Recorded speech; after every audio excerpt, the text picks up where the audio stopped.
Assalamualaikum warahmatullahi wabarakatuh. Salam sejahtera untuk kita semua.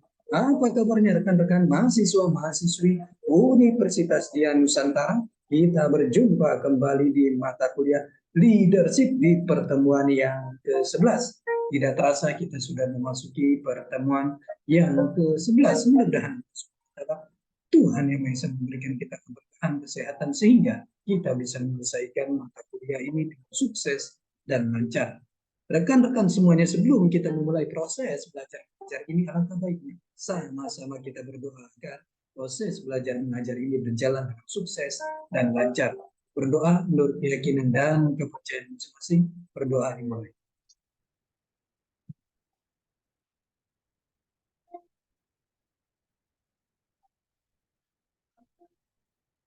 Selesai. Rekan-rekan semuanya, di pertemuan yang ke-11 ini kita akan bahas materi mengenai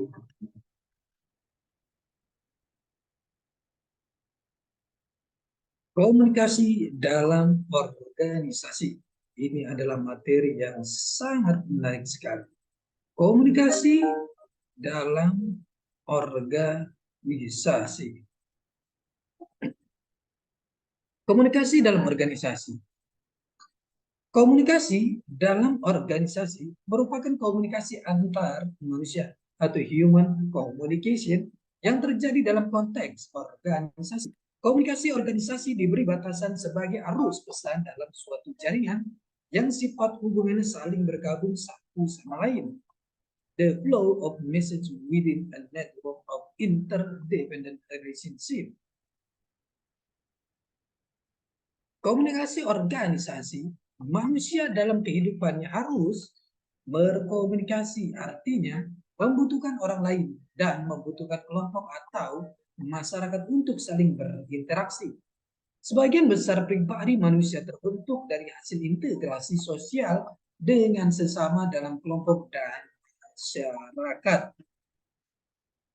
Two-way communication, komunikasi dua arah. Komunikasi timbal balik membutuhkan kerja sama yang diharapkan untuk mencapai cita-cita bersama, cita-cita pribadi maupun kelompok untuk mencapai tujuan suatu organisasi.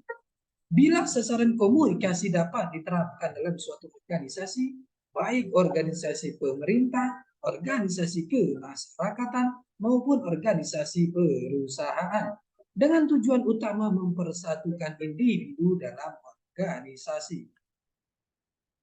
3 model dalam komunikasi. 1, model komunikasi linier. 2, model komunikasi interaksional. 3, model komunikasi transaksional.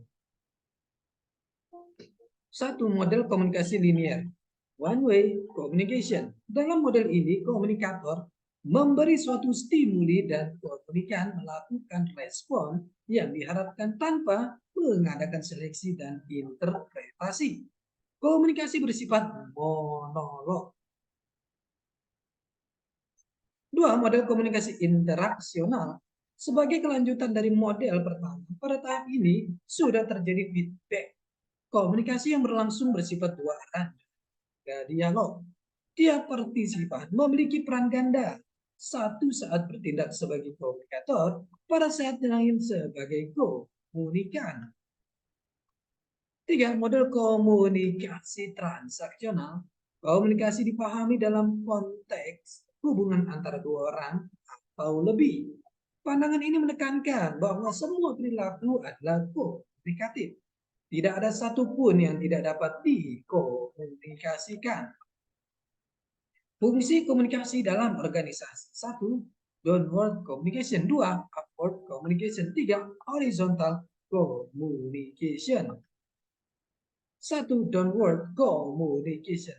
Pemberian atau penyimpanan instruksi, job instruction, penjelasan dari pimpinan tentang mengapa suatu tugas perlu untuk dilaksanakan, job rationale. Penyampaian informasi mengenai peraturan yang berlaku, prosedur praktis, pemberian motivasi kepada karyawan untuk bekerja lebih baik. 2, upward communication, penyampaian informasi tentang pekerjaan atau tugas yang sudah dilaksanakan.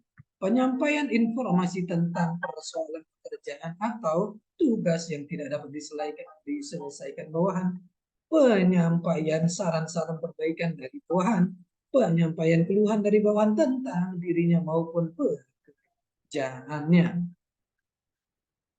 3. Horizontal communication, memperbaiki koordinasi tugas, upaya pemecahan masalah, saling berbagi informasi, upaya pemecahan konflik, membina hubungan melalui kegiatan bersama. Fungsi komunikasi dalam organisasi 1, fungsi informatif 2, fungsi regulatif 3, fungsi persuasif 4, fungsi integratif. 1. Fungsi informatif. Organisasi dapat dipandang sebagai suatu sistem pemrosesan informasi, information processing system. Seluruh anggota dalam organisasi berharap akan dapat informasi yang lebih banyak, lebih baik, dan tepat waktu.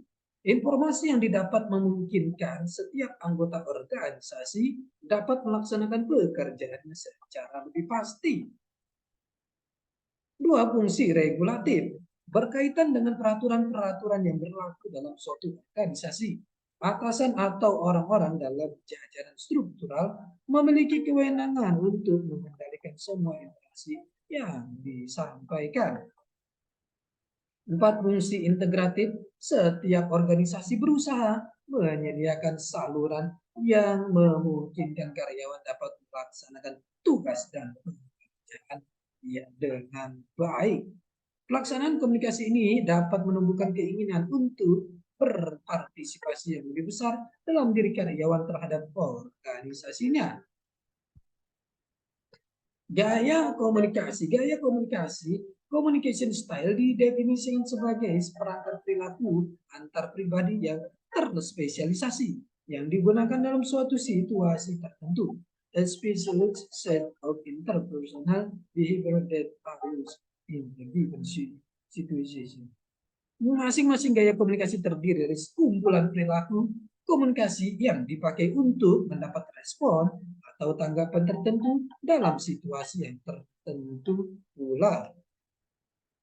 6. Gaya komunikasi 1, the controlling style. 2, the equalitarian style. 3, the structuring style. 4, the dynamic style. 5, the releasing style. 6, the withdrawal style.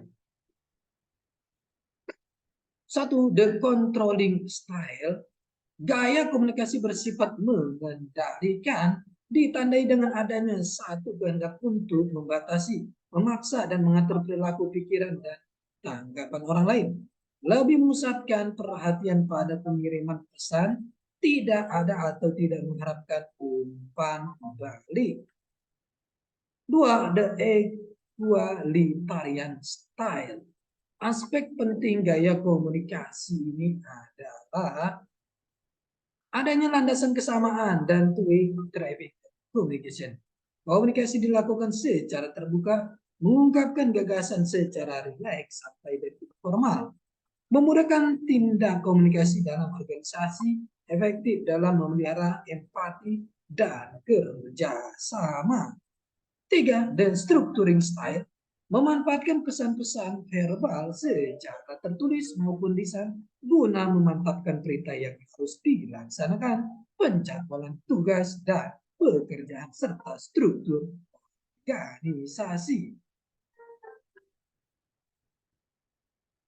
4. The dynamic style, gaya komunikasi dinamis memiliki kecenderungan agresif karena pengirim pesan memahami bahwa lingkungan pekerjaan berorientasi pada tindakan action oriented. 5. The releasing style, gaya komunikasi ini lebih mencerminkan kesediaan untuk menerima saran, pendapat, atau gagasan orang lain daripada keinginan untuk memberi perintah.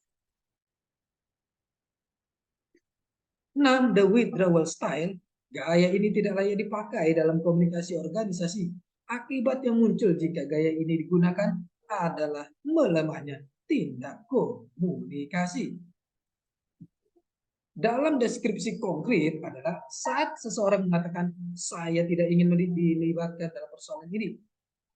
Pernyataan ini bermakna bahwa seseorang mencoba melepas diri dari tanggung jawab, tapi juga mengindikasikan suatu keinginan untuk menghindari berkomunikasi dengan orang lain. Inilah 6 gaya komunikasi. 1. The controlling style. 2. The equalitarian style. 3. The structuring style. 4. The dynamic style. 5. The reducing style. 6. The withdrawal style.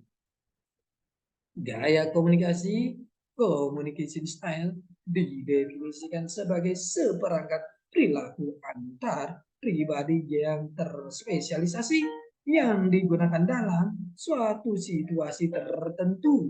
A specialist set of interpersonal behavior that are used in given situation. Masing-masing gaya komunikasi terdiri dari sekumpulan perilaku komunikasi yang dipakai untuk mendapat respon atau tanggapan tertentu dalam situasi yang tertentu pula. Terlihat di sini ada fungsi komunikasi organisasi, fungsi komunikasi dalam organisasi 1, fungsi informatif 2, fungsi regulatif 3, fungsi persuasif 4, fungsi integratif. Fungsi informatif organisasi dapat dipandang sebagai suatu sistem pemrosesan